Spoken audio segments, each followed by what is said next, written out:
Hey guys, it's Gretchen and welcome back to my channel. So before I even get into this video, I apologize in advance if all of a sudden halfway through this video the lighting looks different. This is my second attempt to film the first half of this video because apparently my microphone likes to be contrary these days and will only record parts of a video. So that's fun. So I am re-recording this first half. So if that's why things look different, I look different, lighting looks different, that's why. But it is time for November's Body Mods Q&A video.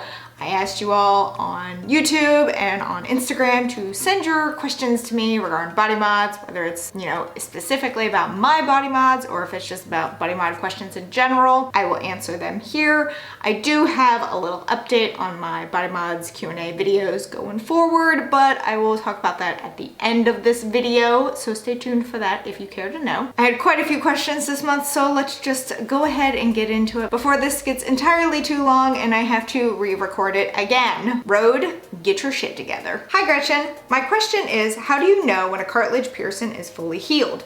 I know it takes like 6 months to a year, but how can you be sure without changing your piercing? Also, do you stop cleaning a piercing after it's healed? So I'm going to answer the second question first. No, you don't stop cleaning once it's healed. However, do you need to clean it as much and as vigorously and need to be like on top of it as much as when it's healing? Also no, but you shouldn't just like leave it alone. You should still continue to care for it, clean it when you remember, when you feel like you need to, but it doesn't need to be the same as when it's healing. As for the question regarding how do you know when it's healed, you're right. The time frame is usually like 6 months to a year. Cartilage piercings just take a really long time to heal. Basically what you want to look for is if there's any redness, if it hurts, if it's swollen, like if you have any of those three things, it may not be completely healed yet. If you have all those three things, it's definitely not healed yet. But it's one of those gut feeling kind of things. Like if you're not noticing any of those signs, symptoms, then there's a good possibility that it is healed and that you can change it out. But really it's one of those things where it's like, all right, I think it's pretty good now. I can go ahead and change it. It's a gut feeling type thing. But definitely look out for those signs like, is it red? Is it swollen? Does it hurt? If any of those things are happening, then it's probably not ready. Do you ever forget about your piercing and tattoos?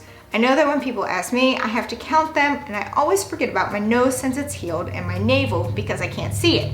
Do you forget about any of your tattoos or piercings and or placement of them? Not sure if that makes sense. It makes complete sense. I wouldn't say that I forget about my piercings too much just because either they're acting up even though they're healed, or I have to mess with them like with my tragus, when I put earbuds in or something like that. I know they're there. Sometimes I forget about my tragus though, just because it's so small and I don't have to mess with it anymore. But I forget about tattoos, especially their placements, all the time. Not necessarily the tattoo itself, but definitely the placement. Like I have a tattoo on the back of my neck. It's a fleur-de-lis with yellow and purple watercolor, and I definitely forget about that one a lot. And so people will be like, oh, you have a neck tattoo, and I'm like, oh yeah, I do. Kind of forgot about that. And so I'll forget about that one. I'll forget about the music notes behind my ear sometimes. Definitely the ones that I don't see all the time. If I have to really look for them, then I kind of forget about them. So yes, question makes complete sense because I definitely have a few that I forget about. I really want both of my tragus, but don't know how I will do without earbuds for a year. I also have a helix, so I don't think I can wear the other kind of earphones. Any suggestions? So it depends on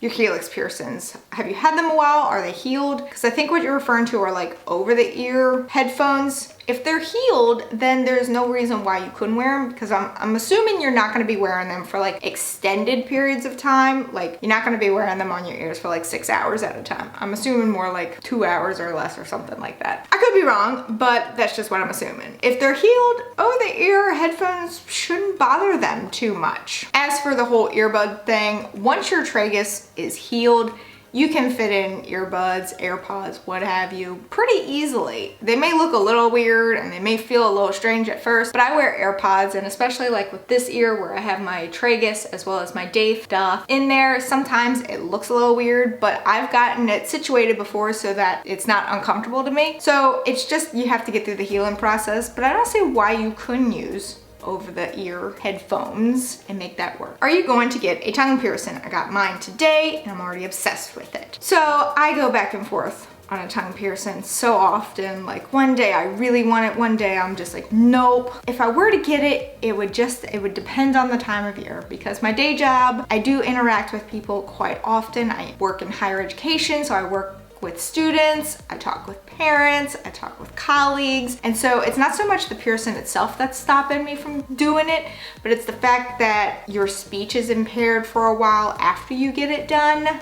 And I don't want that to conflict with my job and communicating with people. So I would have to plan when to get it. And basically the only time of year I could do that is either during the summer when I have less interaction with parents and students, or during our winter break when I do get 2 weeks off, which is coming up in December. I guess we'll see. Also, the fact that people say the healing process for a tongue piercing, that kind of scares me. Like where your tongue swells up and it's hard to eat, and that just terrifies me. So some days I'm like, yeah, I want it. Some days I'm like, no, not worth it. If you have a tongue piercing, leave in the comments below reasons why I should get it done.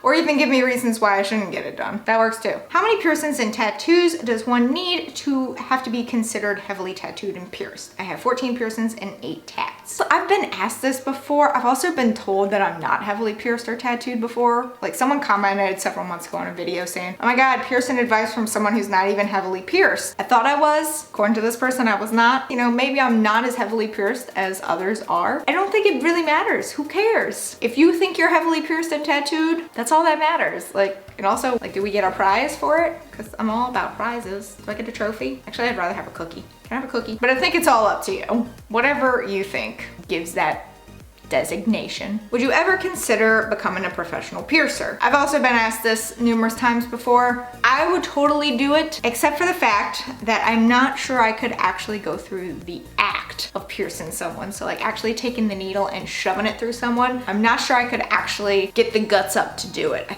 feel like I might be a little squeamish about it. So even though I clearly don't have a problem with needles, I don't have a problem watching someone else get a tattoo, I just don't think I could personally do the act of a piercing, if that makes any kind of sense. So this next question, the person was looking for an immediate response just because they had an event coming up and they needed a response. But I also said that I was going to feature it in the video just for anyone else, but I did respond to her. So the question is, okay, so I don't know how long it's going to be until the next Q&A, and I kind of was hoping to get a response soon if that's possible, but I have a head MRI coming up and I just got my septum pierced about 2 weeks ago. What should I do about getting a retainer in? Should I go to the piercer or will they even do it? I'm nervous. So my response was, I had my septum pierced about 3 weeks before I had to change it to a retainer because I was having surgery. And you can't have metal in your body, so you gotta find another kind of material to put in its place. They were telling me I had to take out all my piercings. I'm like, yeah, that's not happening. So I got in a bunch of glass and plastic retainers. And so I changed my septum after about 3 weeks. My advice to this person was, for me, the septum piercing is one of the easiest piercings to change, even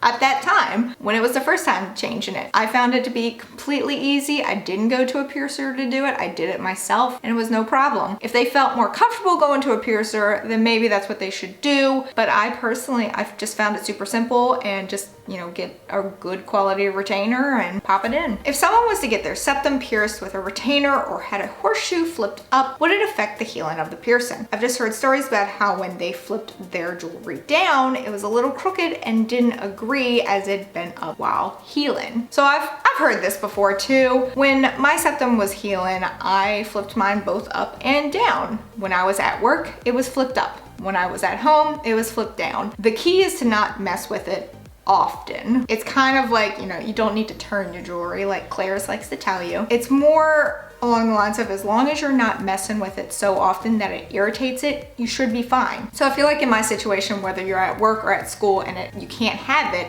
you flip it up, and then when you leave school or work, you immediately flip it down, and then that's it. You don't mess with it until you go back to work or school the next day. Like I said, the key is to just not mess with it often. You can flip it up and down, but just not every 5 minutes. Does a helix piercing close up if you put a smaller gauge earring in your 1-year helix piercing? So what I'm assuming this question is, you've had your helix piercing for about a year. You're wondering if you can change the gauge, like the size of your jewelry. So say you're at a 16 gauge, you want to go down to an 18 gauge. The cartilage itself will not shrink. Once the cartilage is gone, the cartilage is gone. However, the skin will shrink. So if you go from a 16 gauge to an 18 gauge, the skin will adapt to it and shrink down, but that cartilage isn't coming back. So you could like re-pierce through the skin and it might be a little bit easier, but the cartilage itself will not downsize. How do you open a clicker with a design on it that's in your body without it hurting? So this is an excellent question. I deal with problem clickers all the time. Segment rings, clickers, whatever. For me, the easiest thing I have found, and I'm sure there are better ways out there to do this, but this is the way that I have found to be easiest, is to use tweezers. Now, you have to be extra careful when using tweezers because you could really hurt yourself if you're not careful. So what I end up doing is I take tweezers and like clamp it onto the jewelry, and then I take my fingernails and try and pry it open. What the tweezers do is it gives that extra support and stability to like grip really hard onto it.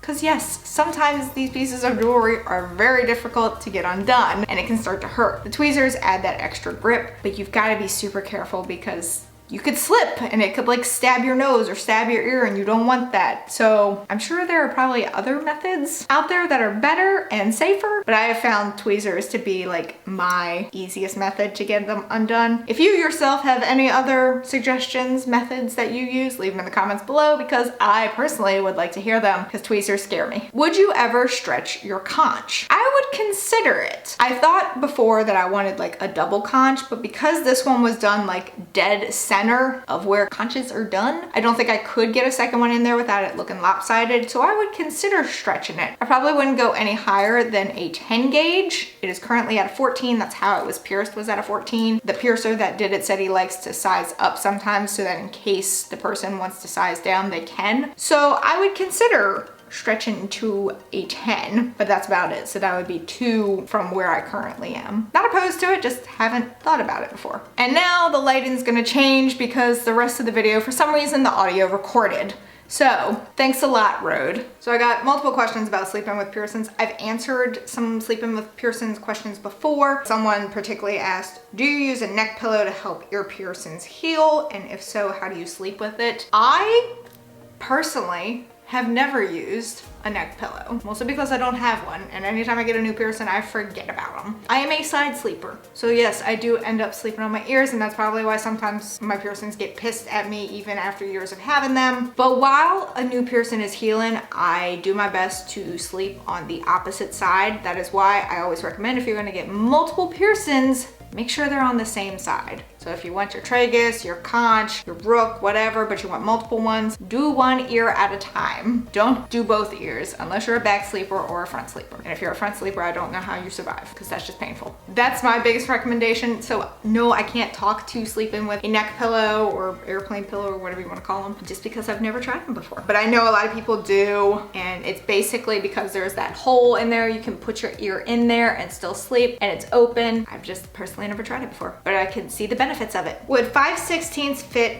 any ear? I'm assuming you mean any ear piercing? Yes, though you may find that it's a little long for something like your tragus. 5/16 is probably the most common size post. So for certain ones, it might be too long, like for your tragus, but for most, it'll be fine. What do you think of constellation piercings? I've been asked this before, and I honestly don't even know what they are. Like, can someone explain what a constellation piercing is to me? Like, do you get a piercing based on what your like zodiac is? Or I'd hate to see what an Aries looks like. What was your first piercing and tattoo other than lobes? So my first tattoo was my book right there, that bad boy. My first piercing other than my lobes was, ooh, I always get this wrong.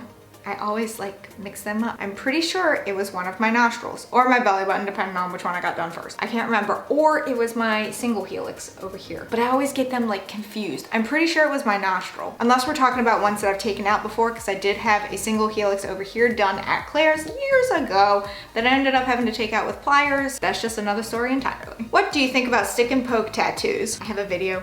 Brand new. No, it wasn't prompted by that question. Yes, it was. Thank you. I got my day stuff 5 days ago, and I'm finding it difficult to clean. Any tips? Q-tips. And I don't care what anyone says. Q-tips are helpful. Yes, I know sometimes fuzzies can come off and get caught on things. I personally have never had that problem, but Q-tips are gonna be your biggest help. And sometimes you just kind of have to hope that you got everything cleaned with it, because it is very difficult to see in there. But that's my biggest thing, is just use Q-tips. soak them with some, you know, cleaning solution and get in there. Finally got my day stuff pierced. Where did you get your jewelry? As I want a piece like that. I got this particular one at the shop where I got the piercing done. You can find septum clickers online, but I wanted a really good piece of jewelry because I knew I wasn't gonna be changing this one anytime soon. And so I've forked out over $100 for this piece because it's an antimetal. I never know if I pronounced that correctly, but we're gonna pretend I am. It is a good quality piece of jewelry, and so going to your tattoo or piercing shop is probably your best bet for something like that. What made you choose the Medusa over the labret in the end? Considering it myself. First of all, who's to say I'm not gonna get the labret? Second of all, I have been wanting the Medusa longer. I have been wanting that for years.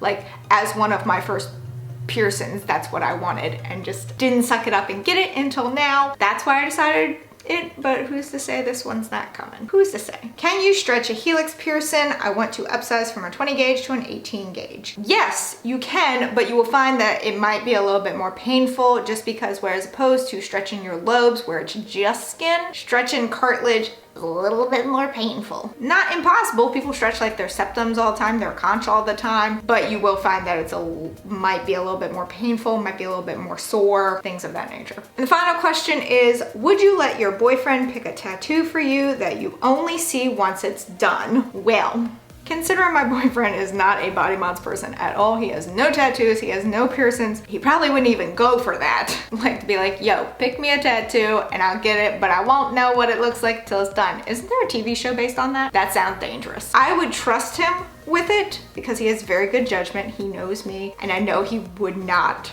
pick anything even remotely questionable for me to be on my body forever. I just don't think he'd go for it. Also, I'd be like, it would have to be tiny because I'm very picky about what's on my body. So yeah, sure, I'd let him pick, but I don't think he would. So those are the questions for this month's Body Mods Q&A. Thank you to everyone who submitted something. There were some great questions this month. As for where the Body Mods Q&A is going in the future, for 2020, I do have some changes coming to my channel and I may do an entire video about that later. But for the Body Mods Q&A in particular, I am going to be going from monthly to quarterly. So I will only be putting out these Body Mod Q&As 4 times a year. So it'll be like March, June, September, and December. You can send me questions throughout that time. I will still continue to post Instagram stories about, hey, if you got a question for me, send it in. I will still ask for them on YouTube, maybe Twitter if you follow me. Please follow me on Twitter. I don't have very many on there. But I am going to cut back